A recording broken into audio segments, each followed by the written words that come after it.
All right, hello everybody. Welcome to UK CORRAL, the podcast that reviews all the early comic book stories by our favorite UK writers. I'm your co-host Mike L, and as always, I'm joined by. Oh, it's me, Adamantium Peltier. And that's right, we're going through every single UK comic ever created. Buckle in. Well, maybe, yeah. We'll see if we get to that. Hopefully. Anyway, so yeah, unfortunately, Paul could not be with us tonight, and I was really looking forward to having him on because I discovered that among Paul's other controversial hot takes, he also does not like Star Wars. So hopefully next week we can have a little side quest about his Star Wars opinions, right? But before we jump into these comics, Adam, why don't you just give us your basic summary of your opinion on Star Wars? It's okay. Okay. No, I think I'm going to share a very divisive opinion. I don't really feel that strongly about it.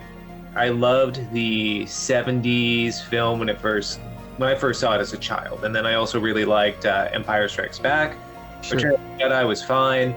And I will say I rewatched that original trilogy quite a few times growing up. And they had the, I think, THX remastered editions that went out on VHS tape back in the mid-90s. And so it was like the brand new way of viewing it. Everything was crisp and the sound was incredible.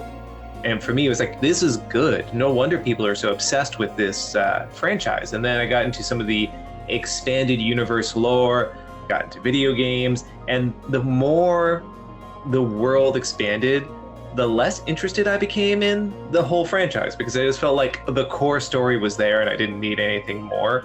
And then I completely lost interest when the prequel trilogy came out. I have almost no impression of the new trilogy that came out. I've seen 2 of the 3 and it's fine. Yeah, that's pretty much it. I think it's fine. It's funny because for somebody who has not much, you don't feel much about Star Wars, it sounds like you've actually delved deeper into it than I have, because I do love Star Wars. However, I have learned recently from Twitter and from threads that if I don't love every single thing that Disney puts out, then I'm not a true Star Wars fan. So I guess I'm not a true Star Wars fan, but I will say I still believe the original Star Wars, the original edit of Star Wars from 1977 is one of the best movies I've ever seen. And I'm a big movie buff. I'll watch anything, Federico Fellini, Howard Hawks, anything. But Star Wars is a great movie. Empire Strikes Back is a great movie. Return of the Jedi, not so great. But I still do like a lot of things about the prequels, some things. And even the Disney films that now it's cool to hate. I liked most of Force Awakens. I liked The Last Jedi. Yes, I did. The TV shows have left me cold other than Andor. I think Andor is a great TV show. And I've heard that from people who say it's not even just a good Star Wars TV show. It's really just a good series because it's probably the most humanizing of all the Star Wars TV series, which, from everything I've heard of it, I can get behind. And I think that's part of what made me a little bit wary when I got into that expanded universe stuff, is that I didn't feel like I was exploring citizens, whether they're humans, aliens, whatever, in this vast universe. I just felt like lots of exposition, lots of concepts, and nothing really of what does it mean to be just like a normal person in the Star Wars universe, which is what I think made the first film so appealing, because you really just have average people thrust into this unusual situation. Luke Skywalker is not preordained to be this chosen great hero. I mean, not in that original film. He's just a farm boy, and he just learns to self-actualize and just become who he could potentially be. It's not because he was meant to be destined. He wasn't the chosen one or anything. It was just simply that. And then I think as more iterations of Star Wars came out, the further it got away from that, I think it loses a lot of commonality for me. But obviously, I'm not Disney, and they have a lot more money than me, so my opinion is wrong. But still, regardless, yeah. Well, I think what it comes down to for Star Wars and for DC and Marvel is that I do love all of them, but all these member berries or whatever they're called and fan service, not for me. So Rogue One, good movie, but when they have the those callbacks to specific lines and specific scenes in the old movies, that makes me want to vomit. You know, and I'll say one thing about Andor is that it's all about the Empire, how the Empire functions, and but even if you take that out, it's about, like you said, about real people, how they think, how they would think in a situation like this. And there's almost nothing about the Force, nothing about Jedi. There's no lightsabers, and I think that's the key. Is that Andor is exploring different aspects of, you know, this idea, whereas too much of the Disney Star Wars is just fan service. And I think it's going to get worse now because they've just introduced this idea of super fans. And I don't know anything about it. This is like third-hand information, but they're now going to have super fans, almost like hired focus groups, help these corporations with their franchises because they want to make sure that everyone's going to like the movies before they release them. It's going to get worse. And I think the movie's going to get worse. But you know what, though? Let's just summarize it by saying that does not affect how much I love the originals. I still love Star Wars and I still love Empire. And even if I don't like anything else, I'm still big fans of those two movies. I'm not. I've maybe read a couple of the novels. The comic books I've read maybe the first 25 issues of the Marvel book. Some of the stuff from Dark Horse, some of the newer stuff from Marvel. I don't love any of it, but I do find it interesting, and I have a soft spot for 80s expanded universe just because, especially the stuff that came out in between movies where a lot of the lore was not established. It's always cool to see the Marvel writers kind of making it up as they went along, right? And kind of guessing and maybe doing things that were later contradicted or altered. That's always really cool. And in this batch of Star Wars stories we're about to review, these were written between Star Wars and Empire. So we have Alan Moore, who is the most accomplished comics writer in history, writing these Star Wars stories only based on the first Star Wars movie. I think that's fascinating. I think it's very fascinating too, because it's not really until Empire that these characters are fleshed out a little bit more. I think the primary characters like Han Solo, Luke Skywalker, like you have a good feel of who they are. All the other surrounding characters, you really get a sense of their characterization that would be consistent at that point. So you're going to see some incongruities here where some characters, in my opinion, don't quite talk or act the way that I think we would get used to later on. I do want to say, just before we get into this series, though, if we are talking about expanded universe stuff, it's not so much an expanded universe comic, but it is a version of one of the original scripts for A New Hope, before it was A New Hope. It's just called The Star Wars, and I believe it was published by Marvel. I'll have to fact check, but it's just a comic book adaptation of one of those original scripts, and it's really incredible seeing the changes and deviations from the original idea to what it ended up being on the screen in 1977. And you know what? I actually have that. I've been selling off most of my comics, but I did keep that because I've only read the first issue, but I want to read the whole series. So yes, I have that. I think it was by Dark Horse, actually. That was I think you're right. Yeah. It's good though, and I think there's like a wide range of different comics. I mean, Star Wars has been a property for like 40 odd years now. Yeah. So there's so much to go through. I have one of my favorite expanded universe clips right behind me from the holiday special. Holiday special. And you know, to be fair, that actual Boba Fett cartoon is pretty good. I think it's probably the only good thing about that special, right? I kind of, it's a bit of Schadenfreude. Like, it's bad, but I enjoy how bad it is. The cartoon is genuinely impressive. If you set aside the horrific visage of the illustration of Harrison Ford, his likeness isn't perfect, but really good though. And I kind of wish that would have just been an ongoing animated feature of some sort. But we're not here to talk about that. We're here to talk about yet another extrapolation of writers thinking, what is this universe about? Who are these characters? Akin, very similar to the holiday special, but this is much more expansive with Alan Moore, high concept writer, as you said, and he reaches some levels in these stories, which I found to be very surprising. Yes. So we should say, first of all, these were originally only released in the UK. This is Star Wars Weekly, but at this point, they changed the title of the book to The Empire Strikes Back. So this is Empire Strikes Back number 151. And I could summarize the first story, and then we can switch off after that. Mhm. So this story, written by Alan Moore, as we said, art by Adolfo Buylla, who I've never heard of before, to be fair. But we open up with, again, this is taking place before Empire Strikes Back. Han Solo and Leia, Princess Leia, are on a mission. Oh, they're on this planet, and Leia kind of explains it through dialogue that instead of going to the garbage world that she wanted to go to, they go to this. Oh no! So instead of going to, where is it she wanted to go? Well, she wanted to go to another planet. I forget the exact one that they named, but they end up here. It's this kind of like light Tatooine sort of planet, but basically this is the trash planet. This is like a place where you just have people who are impoverished, who are trading on the black market. I believe it's called Tahawks. Yes, and we have to point out it is held by the Empire. So they're kind of walking along. We see the Millennium Falcon.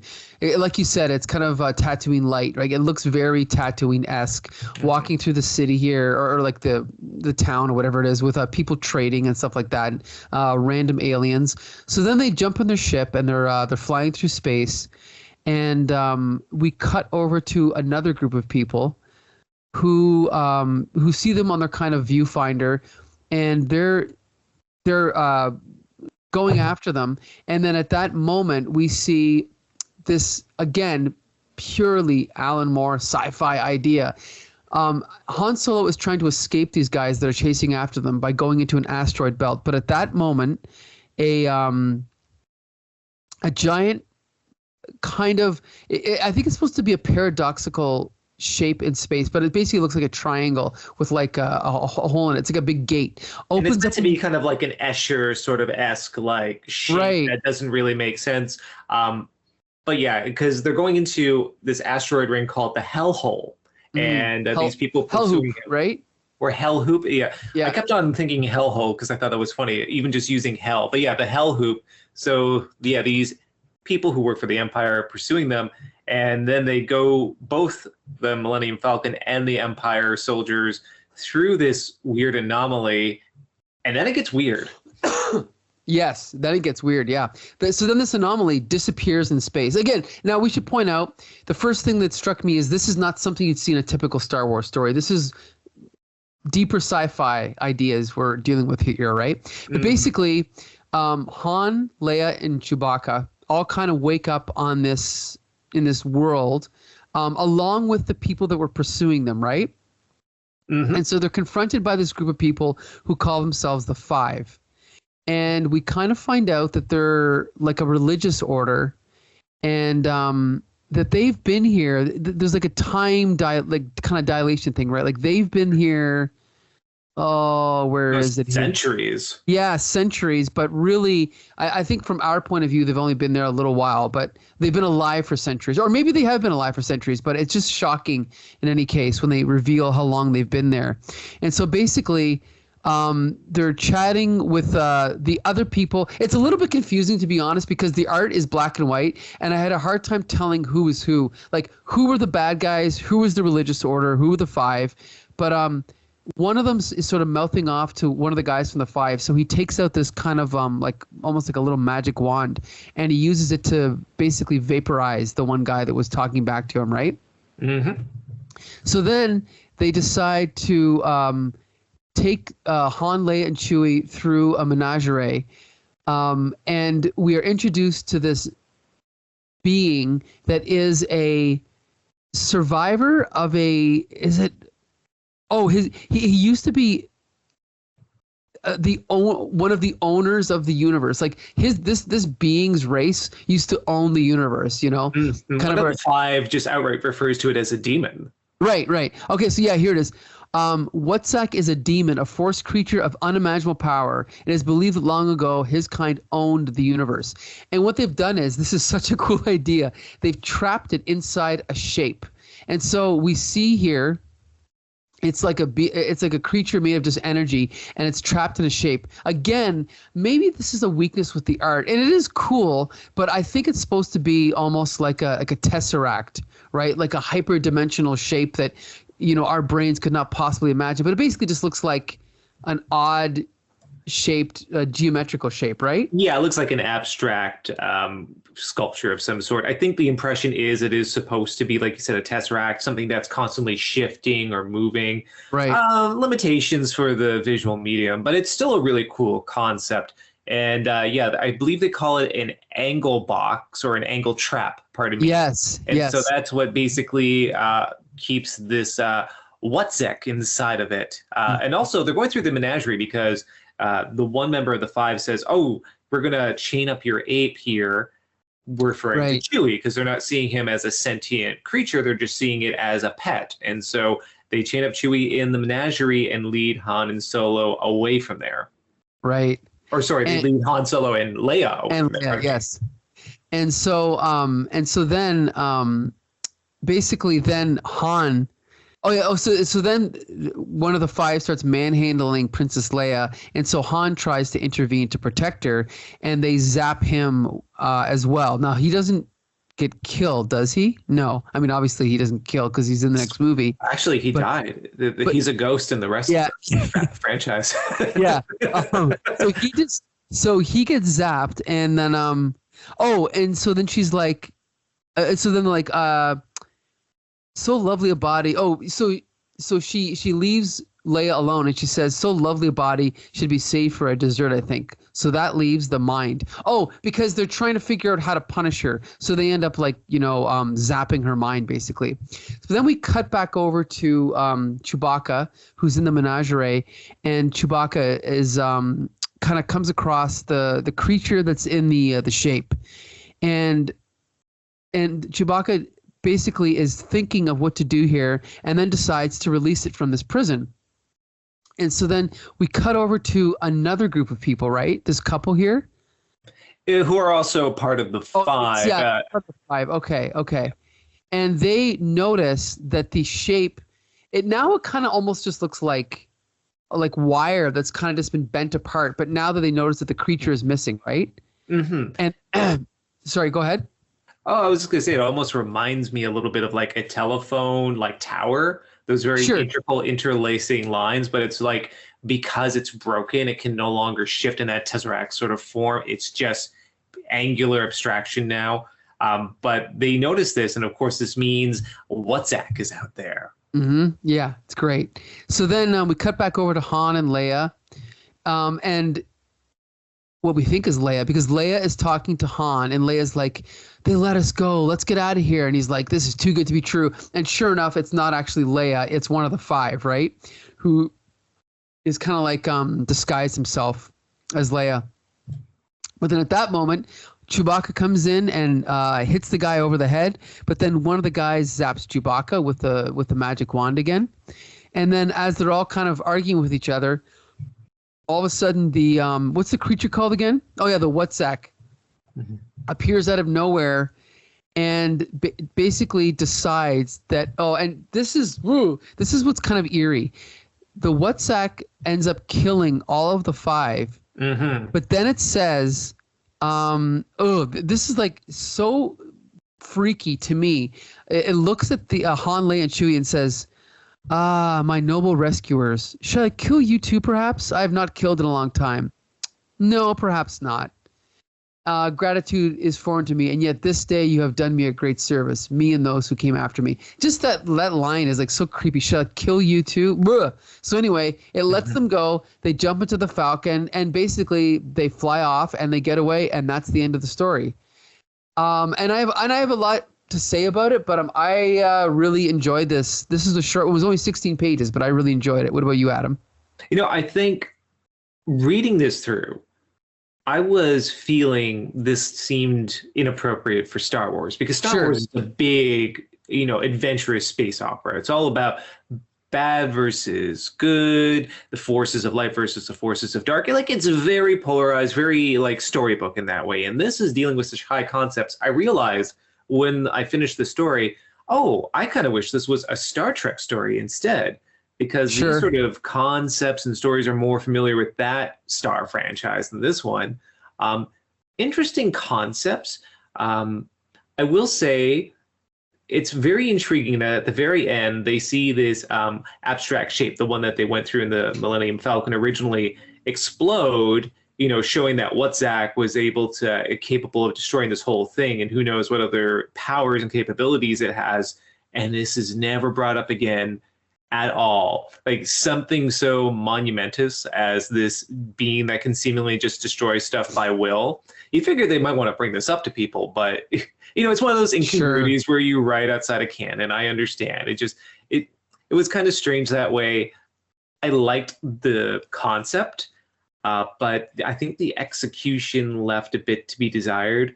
And my question to you is, what did you think about the dialogue, and did you feel it was authentic to the characters? I'll definitely give you that. This did not feel like the real characters. It felt like someone who'd seen the first Star Wars only, and then was trying to write these characters like that movie. But I totally agree with what you said about Star Trek, and it really is a sci-fi plot with just the Star Wars characters grafted onto it, right? Mm-hmm. Again, the characters were so underdeveloped at that time. That's probably maybe the only way to really do it. I mean, there's other ways to write these characters, but I don't see a problem with it. But I definitely agree it doesn't quite fit with Star Wars. It's more of a Star Trek idea. Zapping across space and meeting up with this kind of religious order, and then encountering this demon, all very lofty, cerebral sci-fi ideas, not really suited to Star Wars. Agreed. And, I did talk about the dialogue between characters, like the opening dialogue bubble, like getting away from the narrator. We have dialogue from Han Solo, and he goes, the ceaseless throng of teeming inhumanity. Doesn't it just shake the permafrost off your heartstrings, princess? It just, that's not anything he would say. No. He would quip something very like short and very witty, and it wouldn't be like this elongated, pretentious sounding dialogue. I don't know. I feel like I'm not be able to hear Harrison Ford with that dialogue. I'm not even able to hear Carrie Fisher for a lot of her dialogue.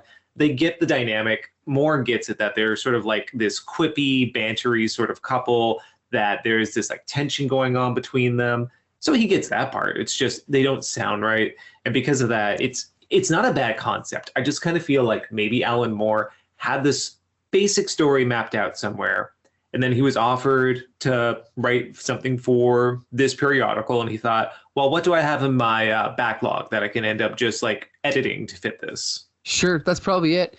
Now, it's funny because I do write my own stuff. I've written screenplays, and just today Taika Waititi was talking about how writers are not people that write a good first draft, they're good rewriters, and I do agree with that. But I still think that some writers are just good off the hop. And I think that something like this, the concepts in this are something you don't get from rewriting. I just think that Alan Moore has got the imagination to come up with a plot like this. And despite the flaws that we've talked about, I do really like the ideas in this story. And I want to point out there's some parallels to some other stuff that he's written. I think the whole idea of looking down on Chewbacca and calling him a pet, looking down on the what's it called, the creature? What is it called again? Oh, the Woodsec. Yeah. Yeah. It reminds me a little bit in the anatomy lesson in Swamp Thing. If you remember what was the bad guy in that? Oh, that would be the Floronic Man. Yes. Yeah. He had no respect. No. Who was okay in that story? One of the reasons that I don't. Oh no, you're right. It wasn't Jason Woodrow. He was the assistant of the person who had captured the Swamp Thing. Now I forget the character's name, but like you said, he's looking down at this as like dead vegetation, some sort of like freaky science experiment, not understanding what he actually has. Right, and also looking down at Jason Woodrow because he doesn't understand how the whole facility works. And that's why Jason Woodrow is able to outsmart him, because he knows how everything works. Mm-hmm. And also for the Man Who Has Everything, if you remember, what's the guy in that, the bad guy in that, Mogul, what's his name? Mongol. Mongol. I believe so. Yeah. Well, I'm a terrible Superman fan. What's his name? It is Mongol. You're right. Mongol. Okay, Mongol. He looks down on All of them. Remember, he says, "Which one is it? Which one of you is it polite to kill first?" That's chilling. Also, the way that this guy, this alien, is like, "So, should I kill you?" Nah, no, I won't kill you. It's very sickening to me how casual and callous someone can be about just murdering people, and it's a great idea. And it's not about Alan Moore recycling his ideas. It's just that, I don't know how old he was when he wrote this. He was probably in his 20s, but again, it's something I don't see many other writers do. So I just thought it was really cool to see those parallels. Agreed. I think there's this mythology that happens that great writers just come up with these completely different ideas all the time. No, it's a method of refining what you have, of working with original ideas, and then augmenting them with other things and making this greater version of it. So you're going to see similar themes if you really look for them in Swamp Thing, in V for Vendetta, in Watchmen, and the entire canon of Alan Moore's works. I think, yeah, you're right. There's a lot of parallels, and I think there's a lot of echoes of what we're going to see later. With that said, I want to point out two things. One, sure. One is more a statement than a point. I felt so about the art. I felt sometimes I really liked it. I liked the level of detail. When it came to capturing the likeness of certain people, I felt it was a bit ineffective, but at least the artwork was expressive. But what I do love is that there are little jokes and little elements here that do add detail to the panel. So on page 6, after the one person, Childermoss, says they have to pursue them into the Hell Loop, one of his henchlings says, no, we can't do that. It's a bad idea. Ships vanish there all the time. And he tells one of his strong arms, please escort this man to the airlock. He's walking home. And on the next page, on page 6, as his ship pursues the Millennium Falcon, there's just this little pinpoint of white in space that's going, which is obviously the soldier that they've jettisoned out to space. I didn't even notice that. Wow. Interesting. I didn't notice that. Mm-hmm. Great detail there. Yeah. Again, and then that's something that Alan Moore didn't have to put in there, but it's just a nice little detail, right? The little setup and payoff. It's nice. Yeah, the art is not great, but it kind of reminded me of I'm a big Jim Mooney fan, and it kind of reminded me of Jim Mooney a little bit. I'm not sure if you're familiar with him. I am, and I definitely see what you're saying. I don't think there's a great range of facial expressions for these characters. I think they are expressive, but I don't know. I just feel like there is something a little bit... It's a strange mix because there's a lot of detail and a lot of cross-hatching going on in the illustrations, but then at the same time, there's a feeling of looseness around a lot of things as well, which Mooney could be known for at points.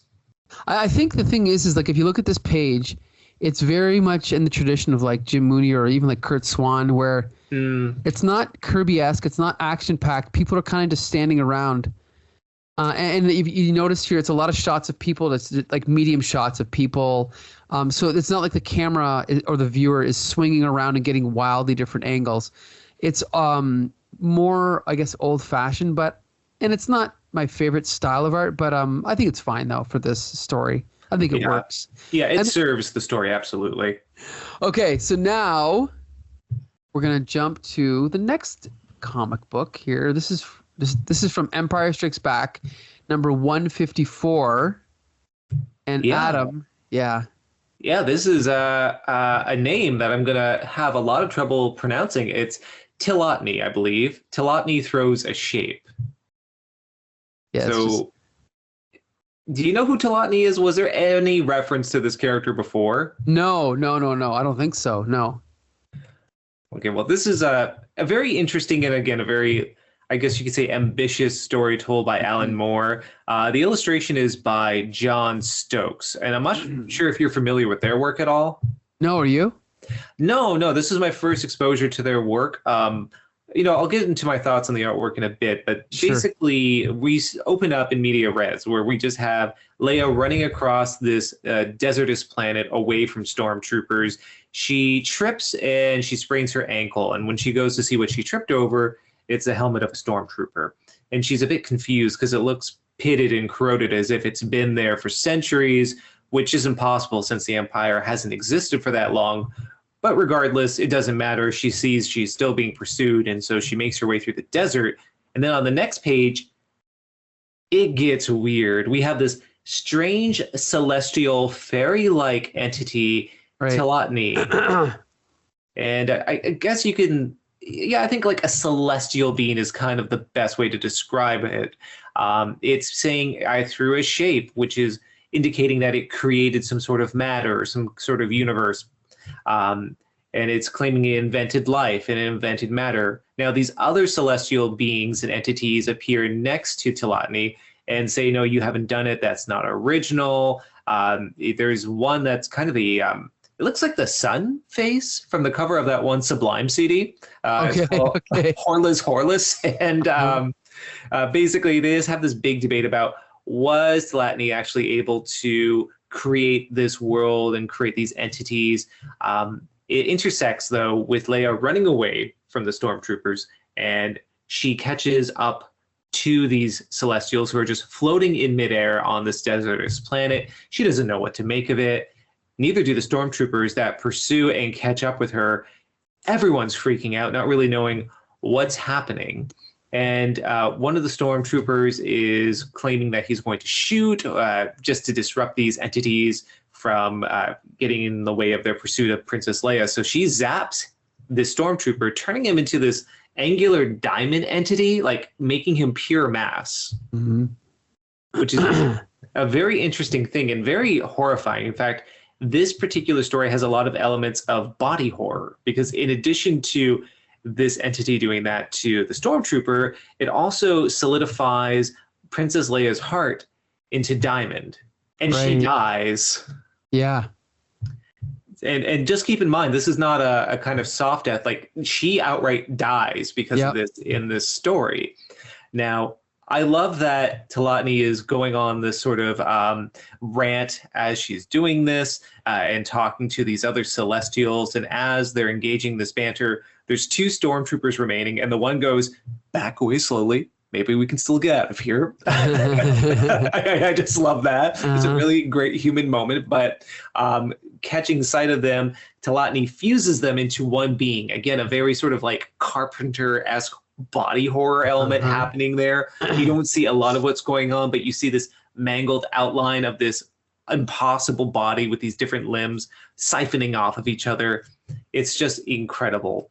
And it just ends with basically these Celestials saying, well, no one's going to win the debate. Let's just go back. And they leave this one thing, splendid, I believe it's AP, or perhaps it's splendid ad. I can't quite tell with the lettering, but regardless, this other Celestial to quote unquote clean up after them.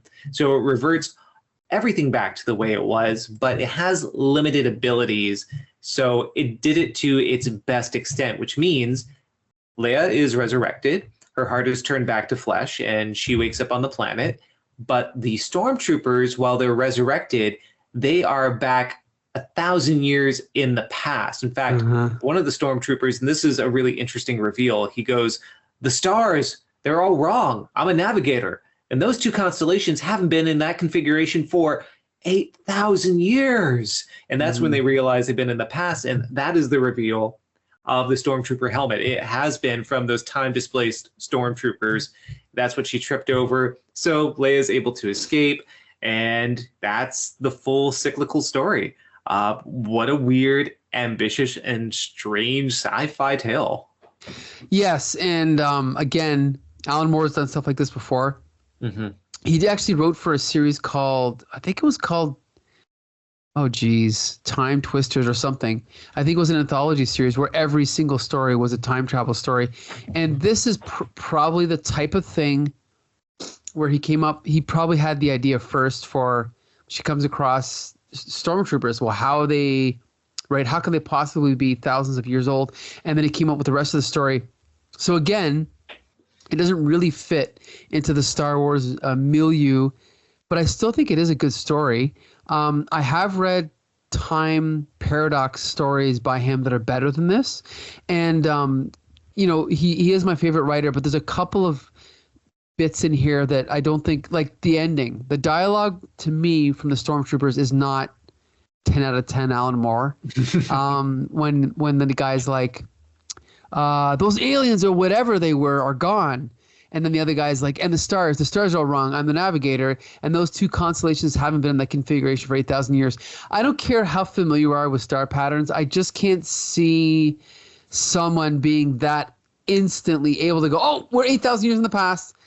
It's a little bit far-fetched, but yes, I know that there are constraints of space, considering it's only a 7-page story. So I can forgive it.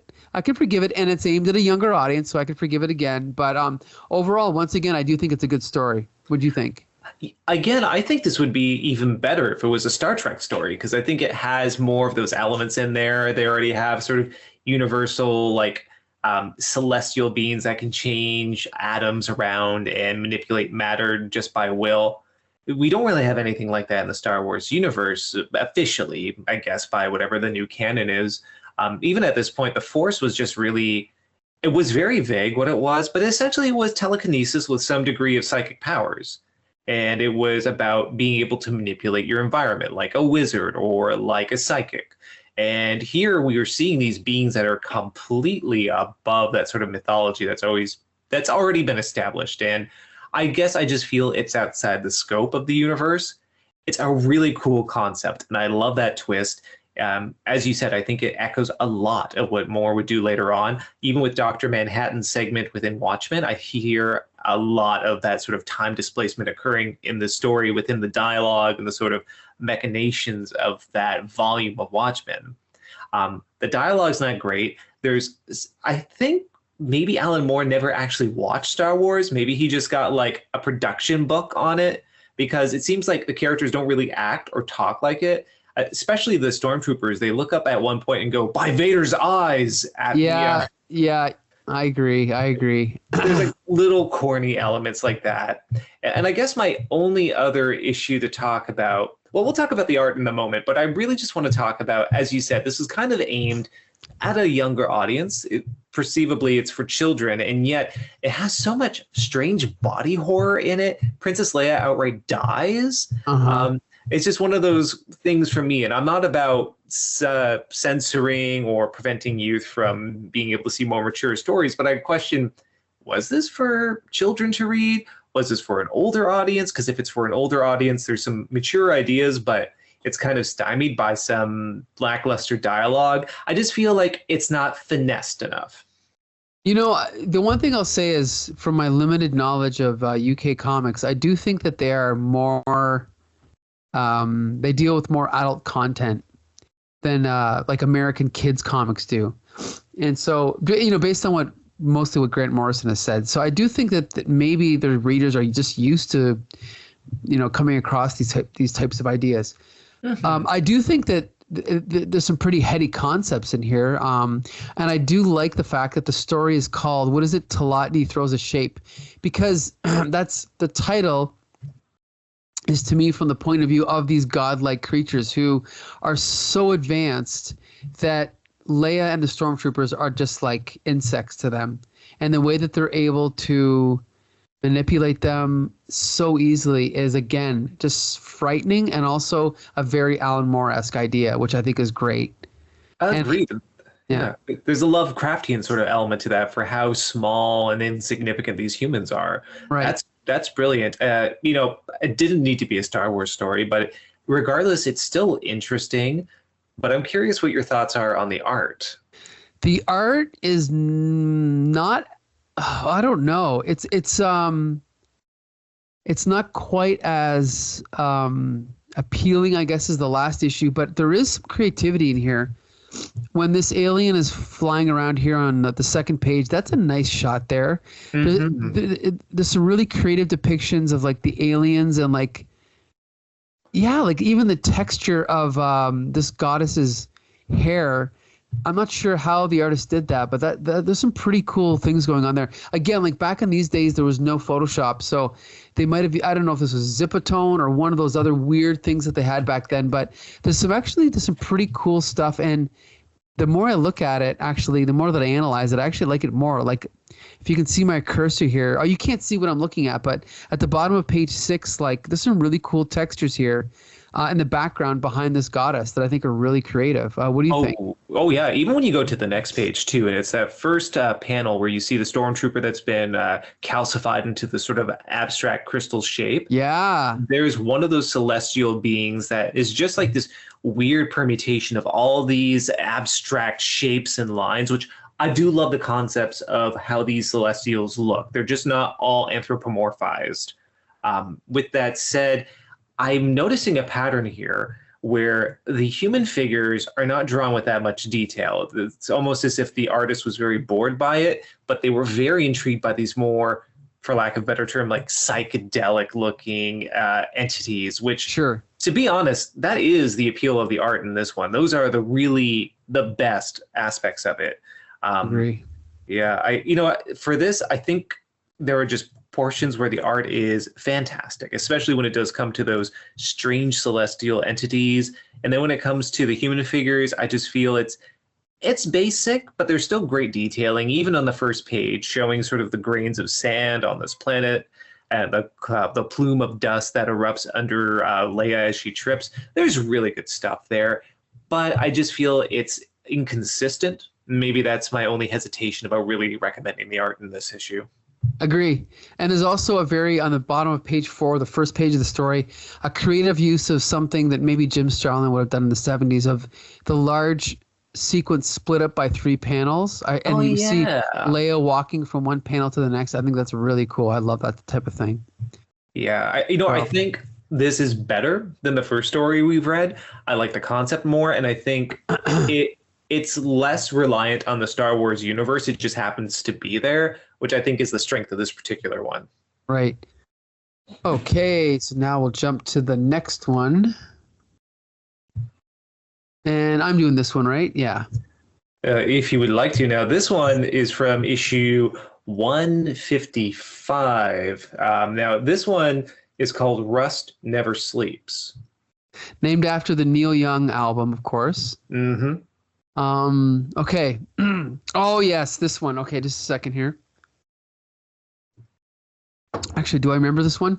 So we're on a junk planet now. Oh, yes, that's right. C-3PO and R2-D2 through one of their escapades. Oh, I don't remember. Help me out. Are they there on a mission?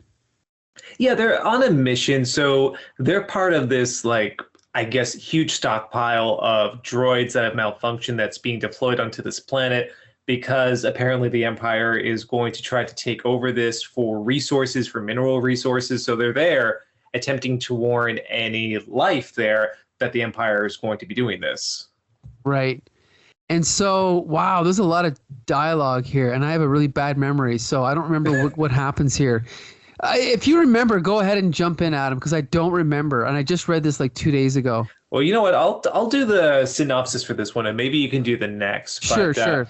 Yeah, C-3PO, R2-D2, they're dumped onto this trash planet, and they encounter some of these droids that have malfunctioned, that have been dumped on this planet as like a giant waste yard, essentially. Again, they're trying to warn any inhabitants here that the Empire is looking to extract mineral deposits from here. And so that's what they're attempting to do, maybe in hope to sabotage the Empire's plans. But they come across Brother Five Lines, who is a gigantic android who is talking about how they're on the living body of God. Right. Yeah, there's some more exposition that goes on between Brother Five Lives and R2-D2 and C-3PO, but basically what they're describing is the fact that this planet has been forsaken, where all of this artificial life, all these droids have been dumped and over time have fused together, creating this living body of God. Even Brother Five Lines is explaining to C-3PO, it's not a matter that we believe that God is on this planet. This planet is God. And so there's this very abstract sense of whether or not there's some sort of sense of religion from these droids, if it's some sort of like collective consciousness that's formed because of all of these defunct androids being dumped on this planet, but it's left there just in time for the Empire to arrive on a Star Destroyer.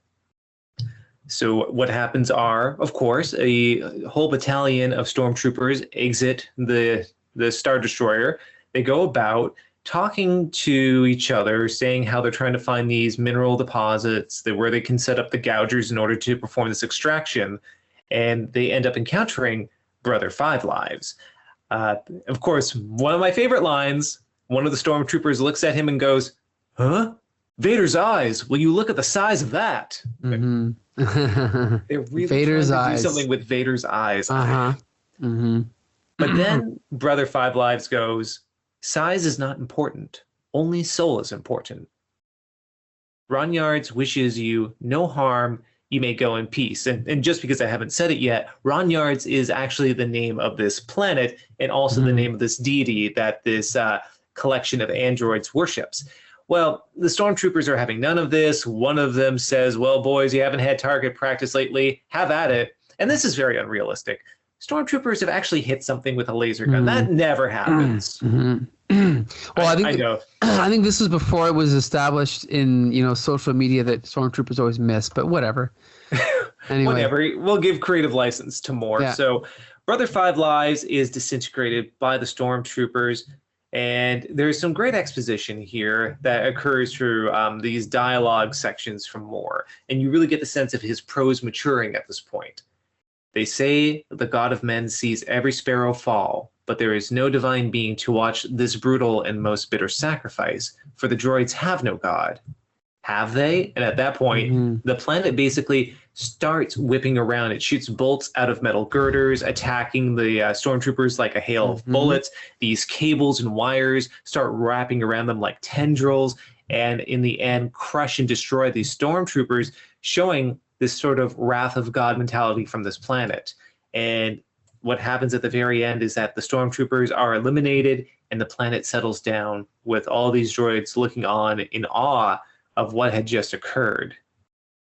And that is the story. That is it. A surprisingly solemn and very contemplative story that starts out like it's just an episode of Star Wars Droids. And it's another deep sci-fi, religious, mystical plot line, right?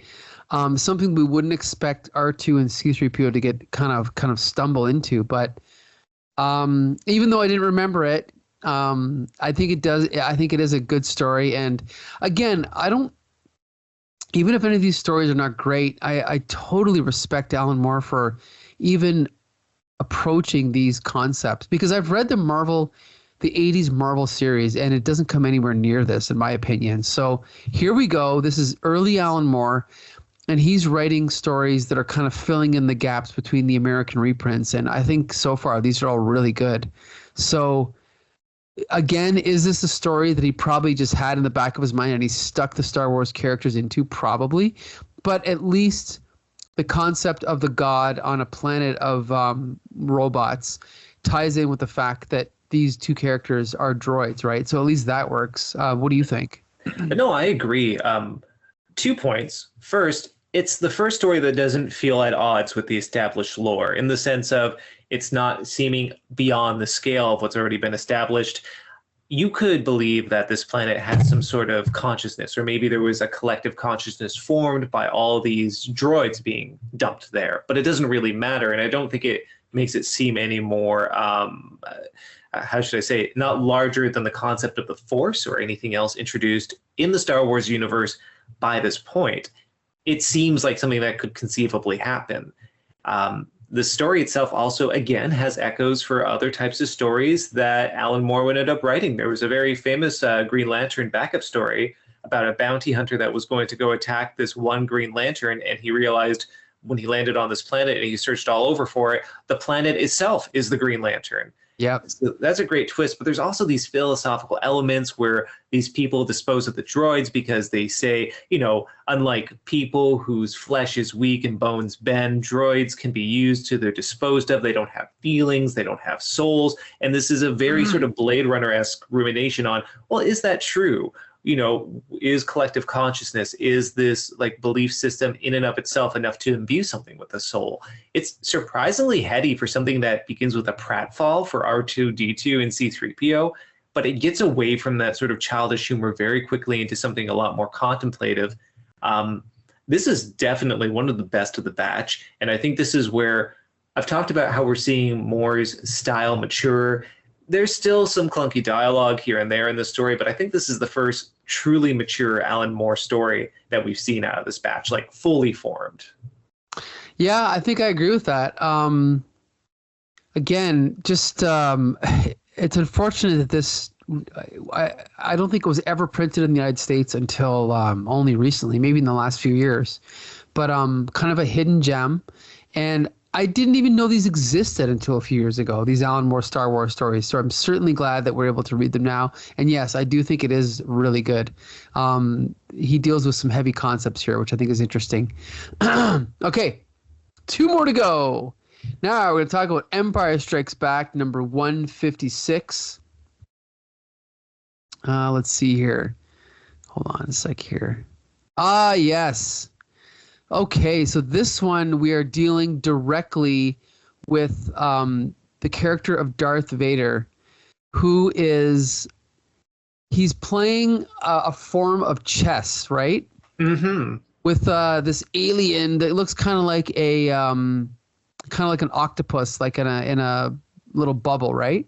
Yeah, exactly. I'm not sure if it's an actual entity in a bubble or if it's just like some sort of hologram projecting it. But yeah, it's just this dialogue starting off between Darth Vader and this entity. And it contrasts really well. I just want to say off the hop, before you do the synopsis, Mike, the artist is John Stokes, who did some art for the second issue we did. And I'm already seeing a vast improvement in their style on this issue already. And we didn't even mention the last story was by Alan Davis. Yes, wonderful art by Alan Davis. Yeah, and he's the most famous artist probably of this batch. But you can see how far he's come since then. Only in a few years after this, he was like incredible. But anyway, so Darth Vader is playing a kind of chess called Firepath with this alien, and basically, I guess that whenever a piece. Whenever someone makes a wrong move, it looks like the piece gets vaporized, right? Mm-hmm. And so anyway, they're kind of going, man, I have the worst memory on earth. I just read this yesterday. I barely remember any of this, but I'll do my best here, okay?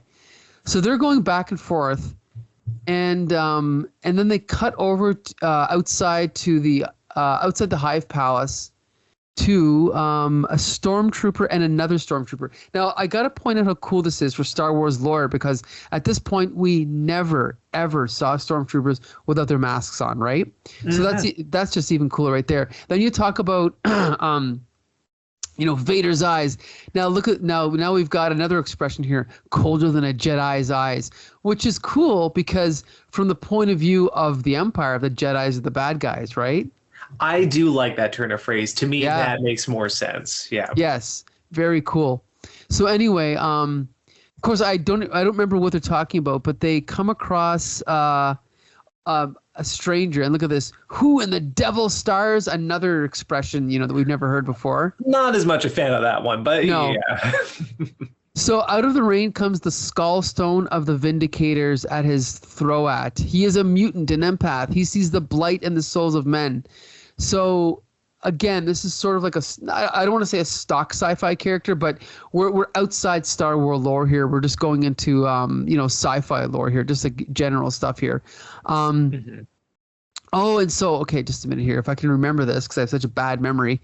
So basically, oh, that's right. The guy is able to see what their fears are. Yes, right. And because it fits with his brand, his name is Klatt, the Shamer. Yes.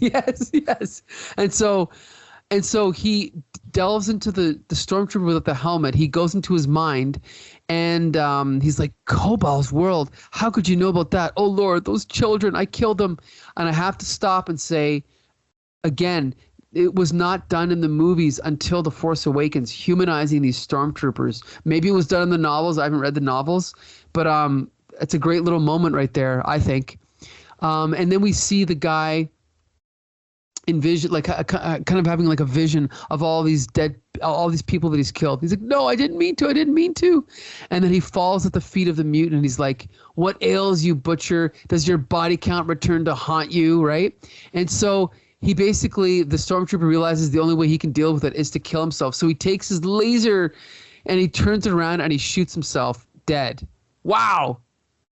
Good kids comic. So then anyway, so then he turns around to the other guy, and then it cuts away. So it says here, he remembers a young woman on the planet Lore, and he remembers when she died. The wind rises to drown his screams. Yeah, and so the guys that's the stormtrooper dying right there. Then we cut back over to the to Darth Vader playing the Fire Path game with the other alien, and then we see the mutant coming in. And now he comes in and he overcomes some guards outside and he makes his way into the room and he's like, and now he's here to confront Darth Vader. So I like this fact that we've set up this guy of what his powers are and how he can deal with these stormtroopers. But then he comes in and we know what Darth Vader's like, even though we've only seen one Star Wars movie. So he comes in and he goes, I, Clat the Shamer, I have come to claim your soul. Tonight, monster. Tonight is the night you die. I see. And how is that to be accomplished? I notice you are unarmed.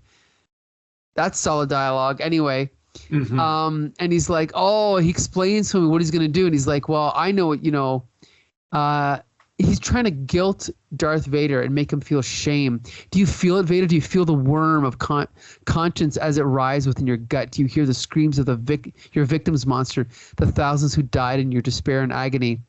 And then Vader's like, yes, yes. Oh, no. So then he says, they shriek for retribution. You know what I must do. And Vader says, yes. Yes, I know what I must do. Western radial, fifth stone. So he's going back to the game. A black metal finger brushes a dull finger switch. And then the guy and the mutant's like, wait a minute. Oh, I didn't get the last page. Just a minute here. You did get the last page. That is how the story ends. That's right. That's how it ends. And I was like, when I flipped the page, I'm like, what the heck is going on? And how confident can Alan Moore be that he doesn't even need to show how the story, like the fate, we just assume what happens to this guy. He gets wiped out. That's amazing. That's like, there's a certain TV show that ended like this, but I don't want to spoil what it is, because if I say what the TV show is, it'll spoil the last scene of it, but I think you know what it is. Right, Adam? Are you sure we don't want to spoil a 20-year-old show? But no, it's okay. We won't. But this is a lot better than said unnamed show, because you just get this absolute sense, this sort of anticlimax where after this character is set up to potentially be this adversary for Darth Vader, his hubris gets the better of him. And there's the implication, not stated, it's understated, that Darth Vader has no sympathy, that this sort of power he has that was able to generate this shame and this fear in all these other stormtroopers is ineffective because of how cold and mechanical Darth Vader is. That is great characterization that, again, is in contrast with what would occur in future films, but that doesn't matter. For what Moore was working with, that's what you needed. And it's such a brilliant ending. It ends exactly how it needs to. It's shocking, it's affecting, and I think it just gives a perfect encapsulation of the kind of the problems of fighting against fascism, because this is something I think Star Wars was always about. It was always about fascism in its own way. That's what the Empire was supposed to be. And this comics is kind of saying, well, there's no sense trying to shame those that can't feel shame. And yeah, it ends with that, with this sense of humiliation and defeat by Clat the Shame, or the Shamer, pardon me. So here's a idea. Could this story be incorporated into a movie? Like, imagine maybe this is an opening scene for a Star Wars film, or maybe this is a character that's sort of just given a couple, like this story itself could be woven, I think, into a Star Wars movie to explore Darth Vader's character. I think it would work. What do you think? 100%. You know, one of the biggest issues for me with the prequel trilogy is that I never really got a sense of how Darth Vader ended up being this big main boss of the Star Wars universe. It just it felt like he went from a smarmy, whiny kid to the biggest bad guy in the universe, and there was no real continuity for how that happened because it felt so sudden. Mm-hmm. If we had scenes like this, it would show the information of why he's so dark. It would really inform his character a lot more. And like you said, this would be like a great opening stinger if they ever did a Darth Vader series. I don't want to give Disney that idea because they're probably already working on it anyway. But, you know, with that said, the other thing I really love about this, it does not conflict with anything in the Star Wars film. Unlike before, where certain amounts of dialogue or concepts might seem in contrast to what came before, this feels authentic. And aside from the stormtrooper shooting himself, like it feels like it really could have been a scene out of a Star Wars film at that point. Yes, I mean, and then obviously the stormtrooper with his helmet off is something we haven't seen before, but it doesn't contradict anything. But you're right. Mm-hmm. This, I guess, of all the characters so far, Vader is the one that Alan Moore gets the most, right? The most accurately to the movies.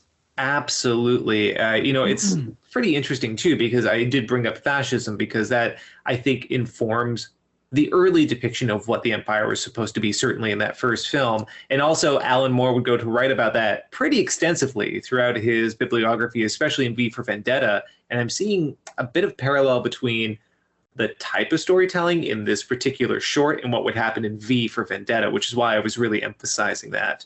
But with that said, really good artwork too. I feel like Stokes has made some huge jumps here. The character models for Vader, they're not consistent, but they're good. And even though it's not perfect art, there is inconsistencies here and there. I think it is a vast improvement compared to his previous issue. Yes, agree. I'm liking the depiction of this mutant here, even on page 5. I know you can't see what I'm looking at, but the contrast between the stormtrooper looking up at the guy and then the revelation of the mutant's face is really nicely done. Then the shocked look on the stormtrooper's face when he's remembering all the people that he's killed, I think is very well done. The shadow of the mutant guy coming in that's ahead of him is really nice. Yeah, it's good art all around. It's funny. I thought maybe the last one was the best one, but this one is excellent as well. This is another good one.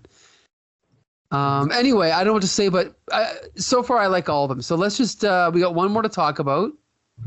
Let's see. Yes, 159. So we're actually jumping ahead a few issues. Yes, and so we should also point out that at this point, it was not called Empire Strikes Back anymore. Now it's back to being called Star Wars. So this is Star Wars 159. Did you want to do this one or do you want me to do it? I mean, I'll do this one. Whether I want to or not is a question. But this is, I guess, the final Star Wars that Alan Moore would end up writing for these UK publications. This one's called Blind Fury. And this one is about the big one, Luke Skywalker. Yep. Kind of, sort of. Really, it's interesting because I feel this one is it is probably the most themed of being a Star Wars story. It doesn't feel like anything displaced with Star Wars characters on it, but I don't know how I feel about its placement within the Star Wars universe. But either way, Blind Fury opens up with Luke Skywalker being assailed by all of these demonic looking entities. There's like demons, skeletal figures, crabs, and they're writhing all over him.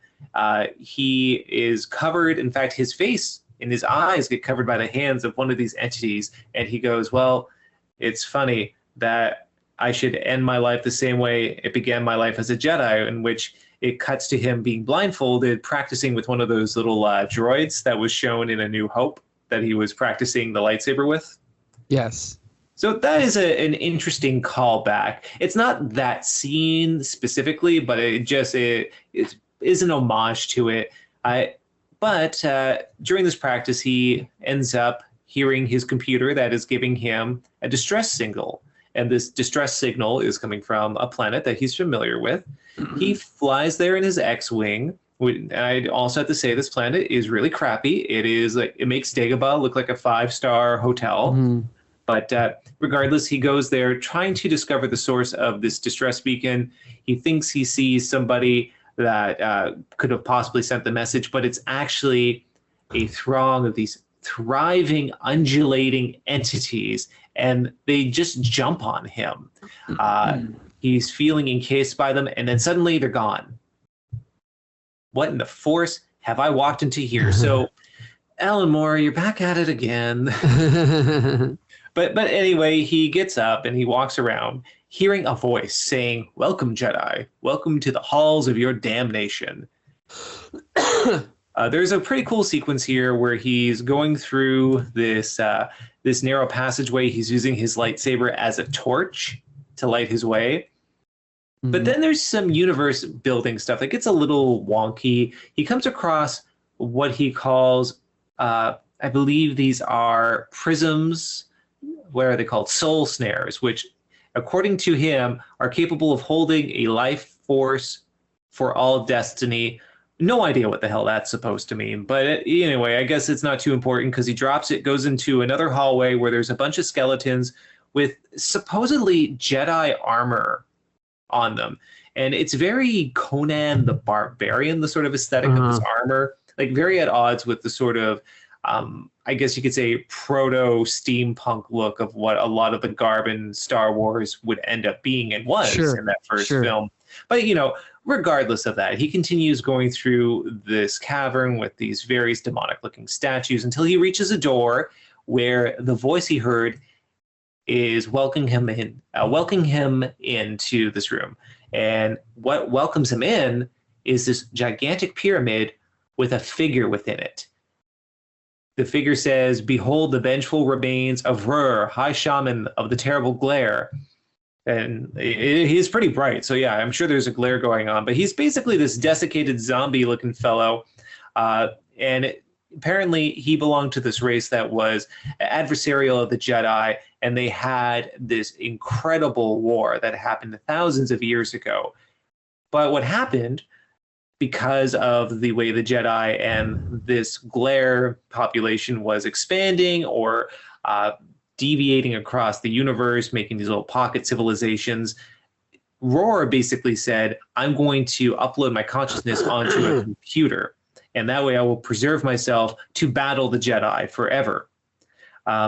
Luke Skywalker goes, well, I'm sorry to tell you, but, you're saying that these great wars took place months ago. It's been thousands of years. There's no Jedi left. Which is interesting because basically he's saying he's not a Jedi because he's not identifying as one in this particular story. I love that line. Yes.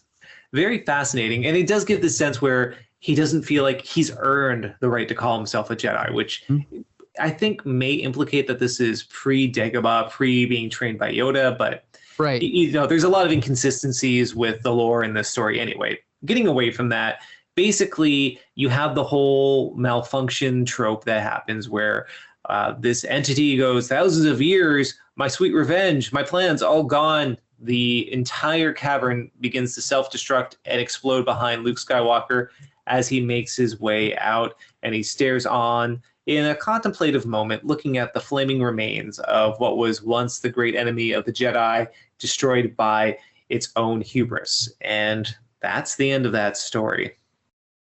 And we have a little kind of lesson at the end where it says, there is a lesson. It says, he watches the flames for a long time, thinking of hatred and revenge, of obsession and blindness, that of Rur, that of himself. There is a lesson here somewhere. Perhaps if he stares into the flames for long enough, it will be revealed to him. Perhaps. The end. Okay, so in my opinion, I really like this one. And I want to point out this idea of alien races being at war and then not realizing the war has been over for a long time is an idea he used in Wildcats. Did you ever read Wildcats? I didn't, but I am familiar with that use of it. I know this is also something else that's been used as a trope in some other sci-fi as well. Sure. I can't even name it, but I do believe there's been a few stories. There's been a few stories I've read that have had that same concept. It's done well enough, and I appreciate the fact that these entities that Luke Skywalker is fighting are not real. They just happen to be these holographic projections. With that said, I had some issues with feeling it was at odds with the established Star Wars universe. Because as I said, the last two stories we read, they didn't feel like they went beyond or seemed out of the scope of what was presented in Star Wars. Now, granted, we didn't get any information about the background of the Jedi before the prequel trilogy was released. It was all speculative. No one really knew. So they could have been this lineage that lasted for thousands of years, that engaged in these long wars, and they could have worn this sort of armor. I mean, at the point, I'm not going to fault the story for, information that George Lucas revealed 30 years down the road that he hadn't even come up with yet. But tonally, it does seem a little bit at odds with what happened with Star Wars. But like you said, even if there's a few issues here and there, it's those ending lines that make the issue, where he's really reflecting on hatred and revenge. And there's a very odd sort of foreshadowing of what would happen later on in Return of the Jedi. Yeah, that's a good point. That's a really good point. I think this is probably the weakest of all the issues we've read, personally. I don't think the concepts are as incredible or as satisfying as in the previous issues, but there's still something worth checking out here. I do think the likeness of Mark Hamill is pretty good for the most part. The art isn't as, I guess you could say, inconsistent. There's a greater degree of consistency with the character models, with background illustrations. I guess I just felt like there was a bit too much going on. Like he comes across these soul snares, and then there's the armor of the Jedi. It just seems like you didn't need these background elements. It could have just been him going down this hall, meeting Roar, and then having this conflict. But, beyond that, I think it was still very solid and is going to echo a lot of similar stories Alan Moore will end up writing later. As you said, Wildcats is one of them. Right.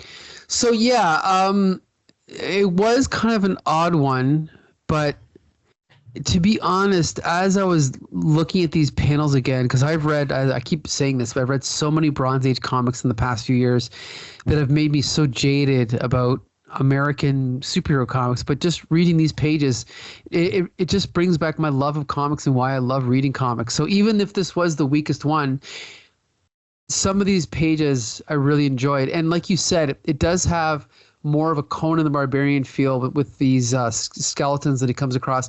But I think that's also because at this time, Star Wars, I don't know if it was the first, but it was one of the first properties that completely mixed fantasy and sci-fi. I just slammed them together. So it's actually kind of cool that this Jedi Knight who's carrying like a laser sword comes across these almost like characters straight out of Conan the Barbarian.